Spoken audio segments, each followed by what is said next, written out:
Lebanon said that more than 25 people have been arrested following an attack by Hezbollah on a United Nations convoy.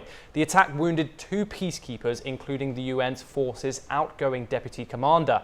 The statement came from Lebanese Interior Minister Ahmad Al-Hajjar after an emergency security meeting. He added that violations would be treated with all seriousness. The UN interim force in Lebanon has also demanded an investigation on the matter. Meanwhile, an Israeli strike on a vehicle in South Lebanon killed at least 2 people and wounded 4, amid a fragile truce between Israel and Hezbollah. The Israeli army said it targeted a senior terrorist from Hezbollah's area unit in South Lebanon. We are once again joined by Professor Ephraim Imbar.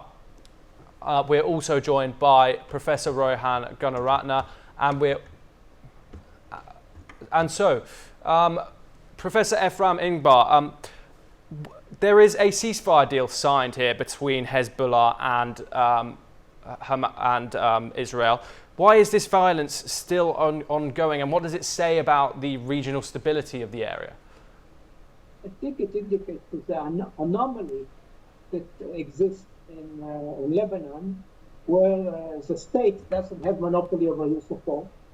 And there is a militia, the Hezbollah militia, which is a proxy of Iran, and it doesn't abide to the ceasefire signed by the Lebanese government with Israel, and even it attacks UN troops because they don't like certain steps taken by the Lebanese government. And also they are violating the agreement as it was agreed with the United States and the Lebanese government. And Israel has no choice but to rectify the situation, to return to the status quo ante.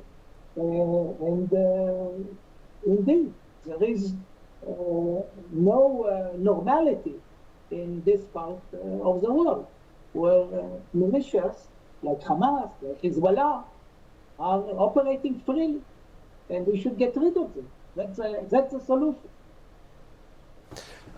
Professor Ephraim Imbar, I was wondering, how do you think the Lebanese government balance between its stance between Hezbollah and the international community? We know obviously Hezbollah is in power in Lebanon in a minor way, but how does it balance this with the international community?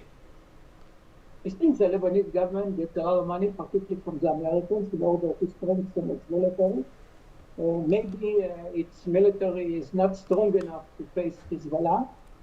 But after Israel has weakened the military power of Hezbollah in Lebanon, there might be a possibility that the state will take over.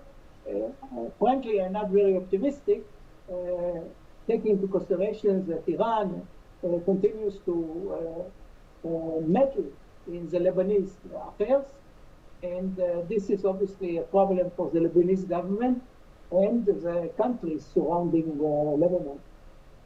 Thank you very much, Ephraim Imbar, for joining us on that discussion. We move to more news updates from across the world.